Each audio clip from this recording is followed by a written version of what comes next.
আন্তর্জাতিক মুদ্রা তহবিল আইএমএফের কাছ থেকে আরও $4.5 বিলিয়ন ঋণ পেতে চায় সরকার, কিন্তু কঠিন কঠিন শর্ত মেনে এই ঋণ কতটা প্রয়োজন? অর্থনীতিবিদরা বলছেন বিশ্ব ব্যাংক, আইএমএফ ও জাইকার মতো প্রতিষ্ঠান থেকে ঋণ পাওয়া বেশ ভালো।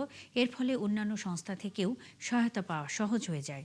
অনুপ অধিকারী তরুণের প্রতিবেদন।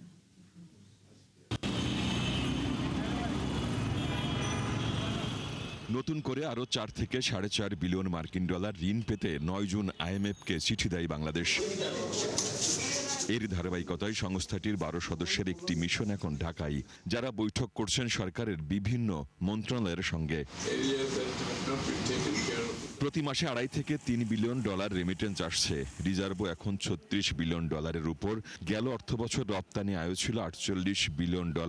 এই বাস্তবতায় নানা শর্তের বেড়াজাল মেনে আবারও আইএমএফের ঋণ সহায়তা লাগবে কিনা, এমন প্রশ্ন ছিল বিশেষজ্ঞদের কাছে। Lily whip shea mystic glowing body wash, secret to ultimate glow.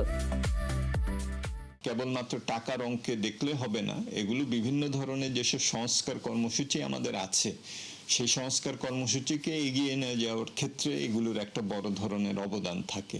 কিন্তু সেটা আমাদের এমনভাবে করতে হবে যাতে আমাদের অগ্রাধিকারগুলি আমরা আবার সমর্পণ না করি। সেগুলো আমাদের রাখতে হবে। আমাদের খাদ্য নিরাপত্তা, আমাদের জ্বালানি নিরাপত্তা, আমাদের দেশের জনগণের কতটুকু তারা শক্তি আছে এই বর্তমান একটা উচ্চ মূল্যস্ফীতির একটা পরিবেশে সেটাকে গ্রহণ করার, সেসব বিবেচনাগুলি অবশ্যই সরকারকে রাখতে হবে। শ্রীলঙ্কার মতো অবস্থায় নাই যে আমরা দেউলিয়া ঘোষণা করতে হবে, মানে আমার ফরেন অ্যাকাউন্টে যা প্রাপ্য আমি শোধ করতে পারছি না, আমাদের তা না। এবং এমনকি অদূর ভবিষ্যতে সেরকম হওয়ার কোনো মেঘ আকাশে জমা দেখতে পাচ্ছি না। বরং যা ফ্লো এবং যা রিজার্ভ এক্সপোর্ট এবং রেমিটেন্সের, তাতে আমরা ব্যালেন্সই আছি মোটামুটি।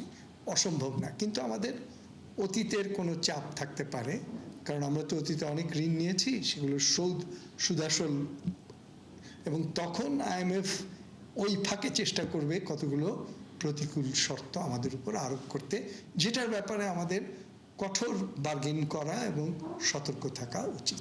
অর্থমন্ত্রী আমির খসরু মাহমুদ চৌধুরী অবশ্য ইতোমধ্যে বলেছেন, আইএমএফ এর সঙ্গে আগের ঋণ কর্মসূচি ছিল জনস্বার্থ বিরোধী।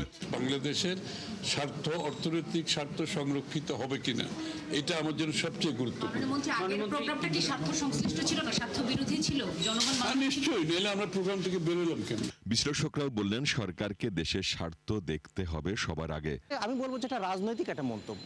এই রাজনৈতিক মন্তব্য থেকে আমাদেরকে বের হয়ে আসতে হবে। তার কারণ হচ্ছে যে আইএমএফ এর ঋণ কর্মসূচি, আইএমএফ এর যে শর্ত, সেই শর্তটা তো আপনার আইএমএফ বলেছিল যে রাজস্ব, আপনার কর জিডিপি অনুপাত বাড়াতে হবে, রাজস্ব আহরণ বাড়াতে হবে, আর্থিক খাত সংস্কার করতে হবে, বাংলাদেশ ব্যাংকের স্বাধীনতা নিশ্চিত করতে হবে, সুতরাং এবং ডলারের বাজারের উপরে ছেড়ে দিতে হবে। তাহলে আইএমএফ এর যে এই শর্তগুলো তো আমি মনে করি অবশ্যই জনবান্ধব ছিল। এখনো তো আমাদের কারেন্ট অ্যাকাউন্ট ডেফিসিট আছে, কারেন্ট অ্যাকাউন্ট ডেফিসিট, কিন্তু আমাদের যে মূল যে প্রবলেমটা ট্রেড অ্যাকাউন্ট তো it is still a lot of deficit is there. তো সেই জন্য সরকারকে নিতে হচ্ছে, যদিও ওভারঅল ব্যালেন্স অফ পেমেন্ট এখন এই বছর থেকে একটু সারপ্লাস দেখা দিচ্ছে।